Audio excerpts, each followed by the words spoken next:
महामारी की वो शुरुआती दिनों की तस्वीरें देश और विदेश के लोगों को याद है, जब लाखों मजदूर मजबूरी में शहर को छोड़कर गांव की ओर निकल पड़े पैदल।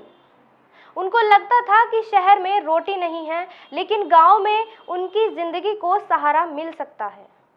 लेकिन क्या अपने राज्य में उनको रोजगार मिला, या चुनाव की गहमा-गहमी में वो कहीं पीछे छूट गए? यही नहीं समझ में आता कि किनको हम सरकार बनाएं कि जो हमारी रक्षा कर सके।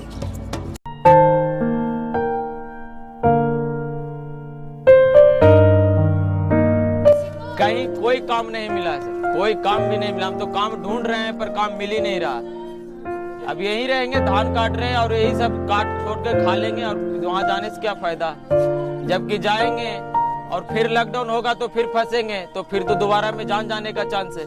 यही नहीं समझ में आता कि किनको हम सरकार बनाएं कि जो हमारी रक्षा कर सके। बिहार विधानसभा चुनाव के 2 चरण के मतदान हो चुके हैं, लेकिन 1 चरण का मतदान अभी बाकी है। महामारी में घर लौटे मजदूरों को उम्मीद है कि आने वाली सरकार शायद इनका भाग्य बदल दे। महामारी में घर लौटे मजदूरों को शायद रोजगार मिल जाए। चुनावी वादों का हिसाब बाद में होगा। रोजगार को लेकर पहले से योजनाएं बनाई गई, क्या उनको लागू करने के लिए मुकम्मल कोशिश हुई?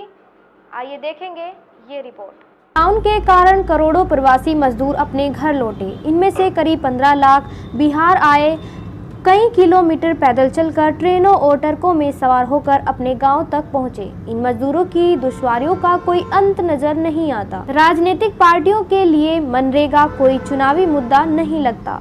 पार्टियों के घोषणा पत्र या संकल्प पत्र रोजगार देने का वादा तो करते हैं, पर पहले से मौजूद कानून को लागू करने की मजबूत कोशिश नजर नहीं आती। लेकिन बिहार विधानसभा चुनाव के बाकी उम्मीदवारों से अलग हैं संजय सैनी। संजय प्रवासी मजदूर थे, अब मनरेगा मजदूर और एक एक्टिविस्ट भी हैं। मुजफ्फरपुर के कोर्निक विधानसभा क्षेत्र में वो निर्दलीय चुनाव लड़ रहे हैं। संजय ने अपने क्षेत्र में मनरेगा में हुए भ्रष्टाचार को उजागर किया। संजय का दावा है कि संजय ने लाखों लोगों को मनरेगा के तहत मजदूरी दिलाई और इस बार वो मजदूरों के लिए विधानसभा जाना चाहते हैं। मजदूरों को सम्मान और रोटी देने वाला ये कानून बिहार में लगातार कमजोर होता दिख रहा है। 2020 और 21 में अब तक मजदूरों को औसतन 33 दिन काम मिला। 2019 और 20 में 41 दिन काम मिला। 2018 और 19 में 42 दिन। ऐसे में बिहार में औसतन 50 दिन भी काम नहीं मिलता।